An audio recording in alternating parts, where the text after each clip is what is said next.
సంగారెడ్డి జిల్లా అమీన్పూర్ మండలంలోని ఇక్కడ మండల ప్రజా పరిషత్ ప్రాథమిక పాఠశాల పరిస్థితి రెంటికి చెడిన రేవడిలా తయారైంది. ఈ నేపథ్యంలో గతంలో ఉన్న హెడ్ మాస్టర్ సక్రమంగా విధులు నిర్వహించక ఎంఈఓ అండదండలతో పటాన్చెరులో ఉండి విద్యార్థుల పరిస్థితి అగమ్య గోచరంగా తయారైతే మన మీడియానే ముందుకు వచ్చేసి అక్కడ తల్లిదండ్రులను పిలిపించి ఇక్కడ ఏర్పాటు చేసి అతన్ని తొలగించాలని చెప్పేసి వారం రోజుల్లో అతన్ని తొలగించడం జరిగింది. ఈ నేపథ్యంలో ఇప్పుడు కొత్తగా ఈ సిబ్బంది వచ్చారు. వాళ్ళు అన్ని విధాల విద్యార్థులకు బోధన సక్రమంగా జరుపుతున్నారని విద్యార్థులు ప్లస్ వాళ్ళు కూడా చెప్తున్నారు. ఈ నేపథ్యంలో చూడండి పాఠశాల దుస్థితి ఎట్లా ఉంది, మొత్తం బీటలు వారిపోయింది, ఎప్పుడు కూలుతుందో అన్న దుస్థితికి ఏర్పడింది. ప్రస్తుత ప్రభుత్వ పరిస్థితులు ఇలా ఉన్నాయి. ఈ నేపథ్యంలో ఈ పాఠశాలను కూడా ఇక్కడ కూడా ఆక్రమించుకున్నట్టుంది. స్థలాన్ని కూడా నడుమ మధ్యలో గోడ వాళ్ళు ఇష్టరాజ్యంగా కట్టి ఇక్కడ చూడు బీటలు వారింది గోడలు. పాఠశాల భూములను కూడా కబ్జాకు గురి చేసినట్లు ఇక్కడ సమాచారం అందింది. ఈ నేపథ్యంలో ఇక్కడ రాత్రి ఉదయం సమయంలో అయినా పర్వాలేదు, విద్యార్థులు రాకపోవడం వల్ల వచ్చినా గానీ ఇక్కడ పాములకు నిలయంగా మారింది. ఇక్కడ మొత్తం అడవిలాగా ఫారెస్ట్ లాగా తయారైంది. ఇక్కడ కనీసం దీన్ని క్లీన్ చేసే వాళ్ళు కూడా లేకపోయారు. అలాగే మరి ఇక్కడ స్వీపర్ ఉందో లేదో తెలియడం లేదు. మరి ఈ విషయం గురించి అడిగి తెలుసుకుందాం.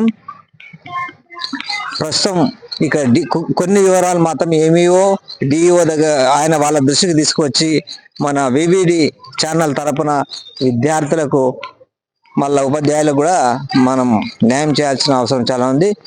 ఇక్కడ కొన్ని సమస్యలతో కొన్ని సంవత్సరాల నుండి సతమతం అవుతూ విద్యార్థులకు కనీస విద్య బోధకులు ఉపాధ్యాయులు అందరూ ఉన్నా కానీ ఇక్కడి స్థానిక నాయకులు డిఈఓ గాని జిల్లా కలెక్టర్ గాని ఎవ్వరు పట్టించుకున్న పాపాన పోలేదని సర్వత్రా ఆరోపణలు వినిపిస్తున్నాయి. ఈ నేపథ్యంలో మన వివిడి ఛానల్ ఇక్కడ రావడం జరిగింది. గతంలో కూడా ఒక హెడ్ మాస్టర్ ఇలాంటి పరిస్థితి చేస్తే అతన్ని ఇక్కడ నుంచి బదిలీ చేయించి విద్యార్థుల తల్లిదండ్రుల ద్వారానే తొలగించడం జరిగింది. ఈ నేపథ్యంలో ఇప్పుడు కొత్తగా మన సార్ హెడ్ మాస్టర్ హెచ్ఎం గా వచ్చారు. అతన్ని అడిగి తెలుసు. సార్ ఇక్కడ పరిస్థితులు ఎట్లా ఉన్నాయి? పరిస్థితులు అంటే ఇక అంత బాగా లేవు ఇక్కడ. నేను కొత్తగా వచ్చాను కదా, చూసుకోవాలి ఇక అంతే, సరిగ్గా చేసుకోవాలి. అంటే ఫర్నిచర్ అంటే కొంచెం మాకు వసతులు సరిగ్గా ఇక్కడ ఏం లేవు. టీచర్స్ కు టాయిలెట్స్ కానీ, తర్వాత చైర్స్, తర్వాత ఒక స్టోర్ చేసుకోవడానికి ఒక బీరువాలు లేవు. పాత ఉన్నాయి కానీ అవి కరెక్ట్ గా వర్కింగ్ లేనట్టున్నాయి. లోపల స్టోర్ లో చేసేది. సో ఇక్కడ పరిస్థితి ఏంటంటే ఇక్కడ బీరువా లేదు, పుస్తకాలు ఇక తడిసిపోయినాయి, ఇక్కడ తడిసిపోయినాయి. అక్కడ నుంచి డోర్ నుండి ఇక్కడ తడిసిపోయి చాలా ఇబ్బందులు ఎదుర్కొనే పరిస్థితి ఉంది. మరి దీనికి స్థానిక మున్సిపల్ చైర్పర్సన్ కూడా చర్యలు తీసుకోవాల్సిన అవసరం ఉంది. ఇక డిఈఓ మాత్రం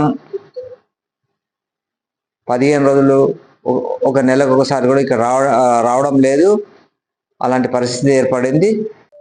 ఈ పాఠశాలలో కనీసం విద్యార్థులకు త్రాగునీరు లేకపోవడంలో తీవ్ర ఇబ్బంది ఎదుర్కొంటున్నారు. చూడండి ఒకసారి, నీళ్లు లేవు. ఇలాంటి పరిస్థితుల్లో కనీసం వాళ్ళు మూత్రశాలలో పోవడానికి కూడా ఇక్కడ పరిస్థితులు లేవు. ఇలా ఉంది పరిస్థితి. చూడండి బాత్రూమ్లు కనీసం వాళ్ళ అవసరాలకు లేకుండా ఎంత పరిస్థితి ఘోరంగా ఉంది చూడండి.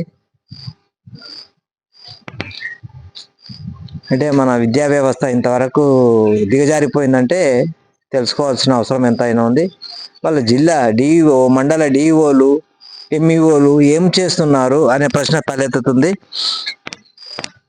కొంతమంది టీచర్లు ఏమంటున్నారు, లేదు మమ్మల్ని ఇక్కడ నుండి షిఫ్ట్ చేయాలి వేరే ప్రాంతానికి అంటున్నారు. కానీ ఇక్కడ ప్రభుత్వానికి అదనంగా గదులు లేవు వేరే పాఠశాలలో షిఫ్ట్ చేయడానికి. దీన్నే రూపురేఖలు దిద్ది ఇక్కడ మరొకటి ఇక్కడ ఏమైందంటే ప్రక్కనే శ్మశాన వాటిక ఉండడం వల్ల విద్యార్థులకు కొద్దిగా ఇబ్బందులు ఎదుర్కొనే పరిస్థితి ఉందని చెప్పేసి సో విజువల్స్ వదిలిపెట్టండి. ఈ పరిస్థితి దాపురించింది. మరి శ్మశాన వాటిక పక్కకు ఇది ఇలా ఉంది పరిస్థితి. చూడండి పాఠశాల దుస్థితి ఇలా ఉంది చూడండి. వివిడి న్యూస్ టీవీని తక్షణమే సబ్స్క్రైబ్ చేసుకోండి. నోటిఫికేషన్ కోసం క్లిక్ చేయండి. మరిన్ని అప్డేట్స్ కోసం ప్రతి ఒక్క కుటుంబానికి ఉచిత ప్రకటనలు వచ్చే విధంగా మీకోసం మీ ముందుకు వివిడి న్యూస్ టీవీని ఏపీ ఫైబర్ నందు 99వ ఛానల్ మరియు యూట్యూబ్ నందు వీక్షించెదరు.